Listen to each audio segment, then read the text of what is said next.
Ravens get some amazing news today. Everybody is at practice. That includes Lamar Jackson, who hasn't practiced on a Wednesday since early November. Nate Wiggins, dealing with the foot injury, is practicing today. And we also see the return of Tavius Robinson and Darius Washington. We'll also talk about some Steelers roster moves. Darius Slay gets cut. Adam Thielen gets signed. And we hear from Roquan Smith on his message to the team and the importance of being physical this Sunday against Pittsburgh. All that and more in today's episode of the Flock Rundown. Ravens Flock.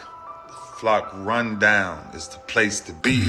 Motionless brainwaves attempt to swim their way to sense, can't tame the untamed. What's up, Ravens fans? My name is Ryan, and welcome back to another episode of the Flock Rundown. So we got great news. I wasn't even expecting this today. Everybody is at practice. Perfect attendance for the Ravens. Nate Wiggins is there, who's been dealing with that foot injury. He literally was in a walking boot. He was caught on video saying his pain's a 7 out of 10. He's there practicing on a Wednesday. We saw the return of Darius Washington and Tavius Robinson, and Lamar Jackson is there on his first day of the week, which has not happened since early November. Lamar Jackson has been missing Wednesday practices. We had that little mini bye week since we played on Thanksgiving.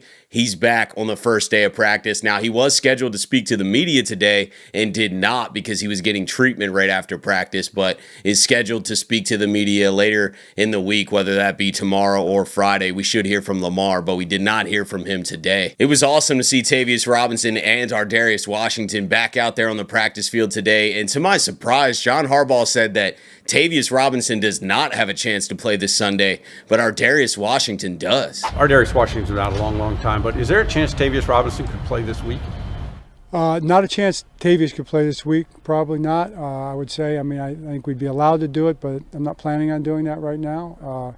There is a chance Darius could play actually this week. So again, I wouldn't say it's a probability, but I'd say it's a possibility. I mean, he can play nickel too, so and he gives you versatility, and that's probably why you'd really be interested in doing it. I mean, I'd take T-Rob back in a second too. He just is a little more. He didn't practice as much today.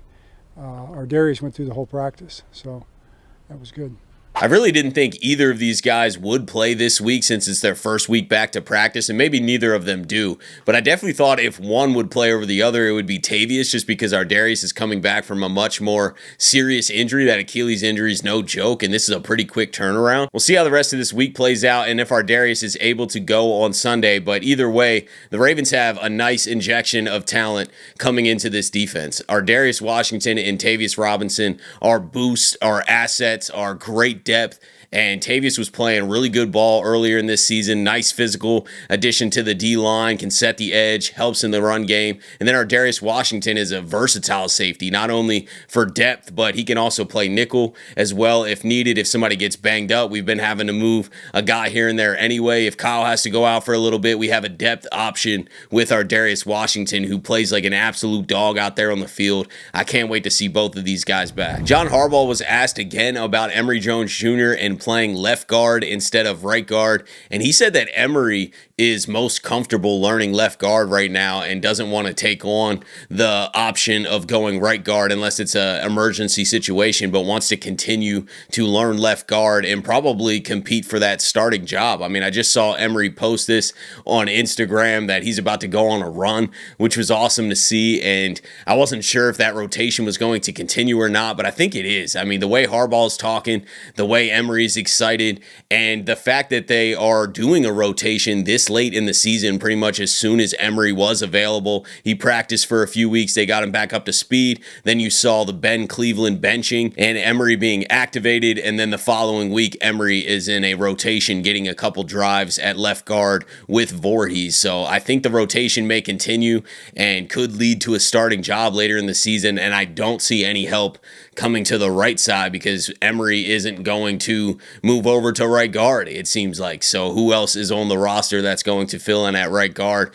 Ben Cleveland, I guess, is the other name. Maybe Bullock, who's versatile, but these guys have been there all year and haven't even been given a shot. They're even a healthy scratch. So I don't think that there's an answer coming to the right side of the O-line, but we should see more and more of Emery Jones Jr., and if he earns that spot, he could be a full-time starter at left guard. Emery Jones on Monday. Does his experience at right tackle make that transition to left guard any more difficult?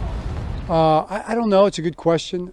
It's a question I've asked as well. But he's been working at left guard, and he seems comfortable there. He says he's really comfortable there, and he's not so comfortable maybe going to right guard right now. So that's kind of the deal.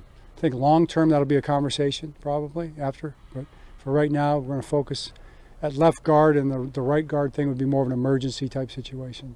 We got the Steelers coming up on Sunday in a must-win game, and they've been making a bunch of roster moves. They mutually agreed to part ways with Darius Slay, so he's now a free agent and is no longer on the Steelers. And then they signed Adam Thielen, who wanted release from the Vikings and wanted to go play some meaningful ball and compete. So he signed with the Steelers. He was at practice today, so I would not be surprised to see some Adam Thielen this Sunday, and that's a vet option for Aaron Rodgers, two veterans that have played this game for a long time in the same division. So we'll see if that adds a wrinkle. Not worried about his speed or anything, but they're smart players. They know how to get open and take advantage of certain situations. So definitely in addition, I think, to Pittsburgh, but then also losing Slay, just a lot of movement going on. And the Steelers aren't looking good either.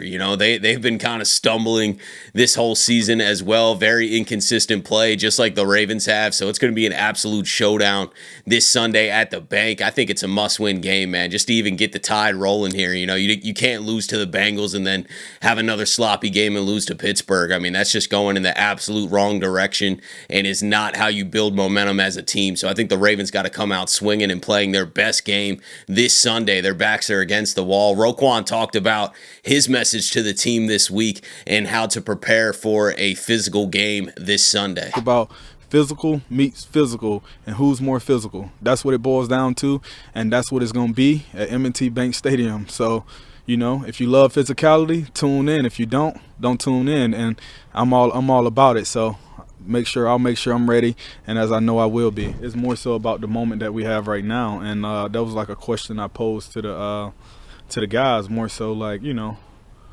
what are you willing to do for the game? And I think that's what it just like boils down to. And I think this is a perfect week for that. Like, just, hey, we obviously get to play the game we love. Football is the reason we're all here, obviously out there on the field as well. And like just the type of connections and the things that football has brought us all into our lives. So just about like being prepared, giving everything you got, and knowing that, hey, if someone told you you control your own destiny in life or just in anything, like what would you give up? And I'm sure a lot of people would like say, heck yeah, sign me up for that. And like we're in that position right now. So it's more so about what you're going to do with it. And it's not about talking about it. It's about more so showing with your actions. So that's what it is. And at the end of the day, it starts with this game right here. And this, forget everything from the past. It's more so about this week. And this week it's the Pittsburgh Steelers. And obviously we're tied right now, so it's a big matchup. But at the end of the day, it's still the game of football, and we just have to go out and play our brand of football. And if we do that, we'll like our chances. To that point, Wiggins asking that question, kind of delivering that message to the team. What prompted that in your mind? Is that being close in recent years? Is that the veteran experience? And what was it in your mind that prompted you to kind of, challenge you guys with that? Honestly, man, I was just sitting down. I was just thinking, like, it just popped up in my head because I ask myself questions sometimes, and I'm like, what am I willing to give up sometimes? I'm like, what am I willing to give up? And, like, I think that's different for each and every person because it's like we're all unique in our own way. And, like, the chance of you being you is pretty crazy when you look at the numbers behind it. So I think it was just something that was going through my head. And I was like, something going through my head, I should maybe ask the guys. And I thought it went over very well. And, like, it's something that we tend to, like, lose sight of just because, like, hey, we get to play this awesome game, this kid game for a king's ransom, and we get to just, go see the world, do crazy things, and, like, meet amazing people. And it's all because of this game of football. That's why all of you guys are here, too. And it's like, without football, none of this would be possible. And so when you really think about that, like, so how are you willing, in a sense, to pay the game back or just, like, show your appreciation for the game? And I think that goes from a coaching staff to the players to everyone, because it's like everybody in this building, like, so you just want to think about it like that, and it's just like say, hey, and knowing that you're not going to get it back. And it's about just taking advantage of like the time that we have doing this, because we're going to look back one day and be like, man, I remember that story I wrote on this when you're not writing stories anymore, or I remember this play I made when I'm not playing anymore. So like when you think things like that, man, and just show your appreciation, and it's not about words, it's more so about showing it with your actions. So I think that's just like what it is, and I thought it went over really well with the guys. That's pretty much it from today's updates. We got some amazing news from practice. Literally everybody that could practice was out there. It was awesome to see Lamar and Nate Wiggins and Tavius and Ardarius. We'll see if Ardarius is able to go this week, and also see how Nate Wiggins progresses throughout the week. I think he's definitely still truly questionable, but we can't ask for much of a better start than we've had today on a Wednesday to have perfect practice attendance. So Ravens got a must-win game this Sunday against the Steelers. I can't wait. We'll continue to talk about that matchup throughout the rest of the week. Let me know what you guys are thinking about everything. What's your predictions for this Ravens-Steelers matchup this Sunday? Appreciate you guys, as always, for tuning in to another episode of the Flock Rundown. Have a beautiful rest of your day, and I'll let the greatest linebacker in the history of the game take us out. Ravens Flock. The Flock Rundown is the place to be. My man Ryan has been a lifelong Ravens fan since he was born. So I'm telling you now, it's about to go down. Podcast, the Flock Rundown. Ravens, baby. Nothing gets better than waking up and wondering how high we can fly. Tune in.